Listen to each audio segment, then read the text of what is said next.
Welcome, Tabitha. You've been invited to speak with our local family therapy organization about power and privilege in therapy. Let's begin with your personal background.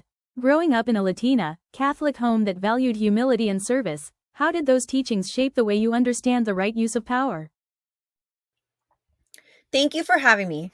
I appreciate the opportunity to reflect on this topic as it continues to shape both my personal growth and professional identity as a therapist. My family's faith taught me that power comes with responsibility. In my home, power wasn't viewed as a means of control. Rather, it was about care and concern.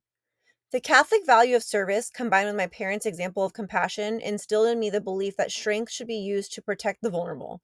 I view power as something sacred when it is used to uplift others, aligning with the notion that social justice begins with honoring human dignity. As a fair-skinned Latina, how do you navigate that in-between space of privilege and marginalization? I understand that recognizing my privilege has taken time. I have a deep connection to my culture, yet I am aware that my lighter skin has shielded me from certain judgments and biases. I navigate spaces where others might not immediately recognize my ethnicity. Feminist family therapists remind us that we must continuously reflect on our privileges, and this reflection helps maintain our humility. I strive to acknowledge my privilege with gratitude and responsibility rather guilt. When I reflect on instances where I've experienced privilege in my life, I recall those quiet everyday moments, times when I realize I've been afforded ease or safety that others may not have simply because of my appearance.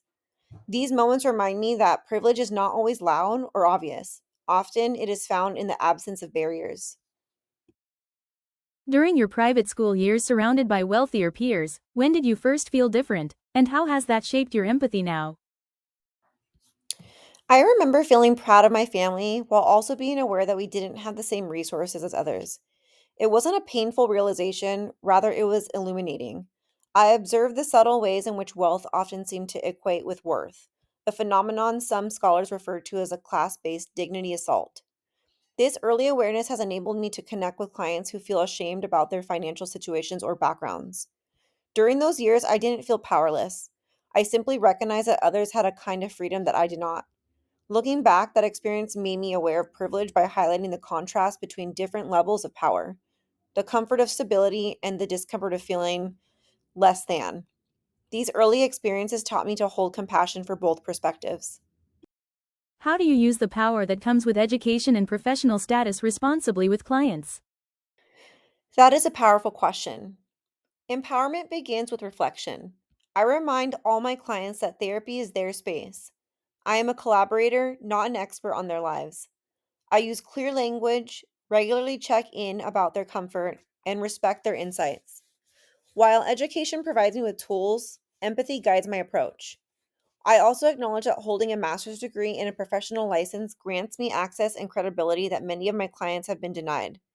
This represents a form of privilege, one that I strive to leverage in the pursuit of equity rather than exercising authority.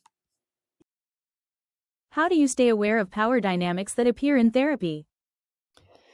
This will always be a lifelong journey. However, I watch for subtle signs, clients hesitating to disagree or deferring to my opinion. I slow down, invite feedback, and name the hierarchy when I sense it.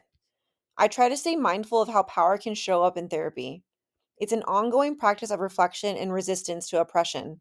Staying aware of these dynamics helps me to support my clients' voices and remind them that therapy is a space where their story holds authority. Can you describe a therapy moment where bias or oppression came up and how you handled it? A client once shared her experience of being treated differently at work due to her accent. I took a moment to validate her feelings while reflecting on my own privilege as a native English speaker.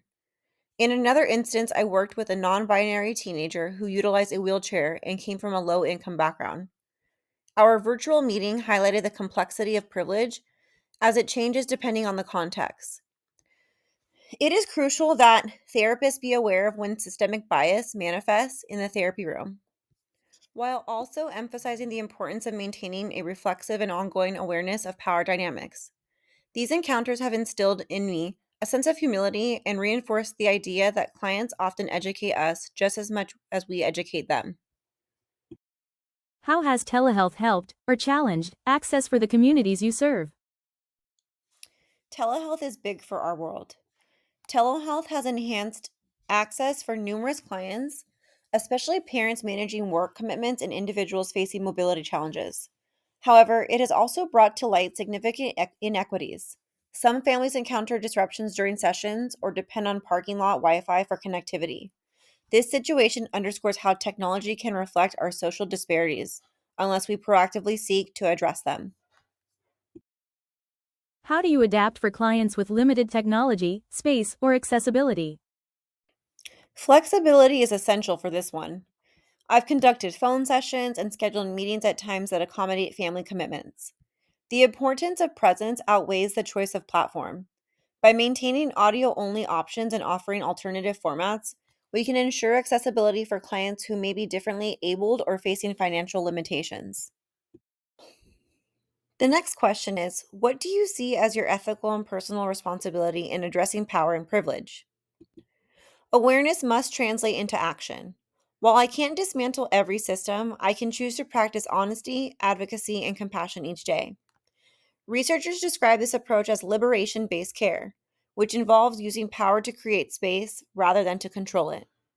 Other researchers highlight that genuine ethics require ongoing self reflection and social engagement beyond the therapy session, whereas others emphasize that cultural humility involves remaining open to learning and being aware of the systemic forces that influence family experiences.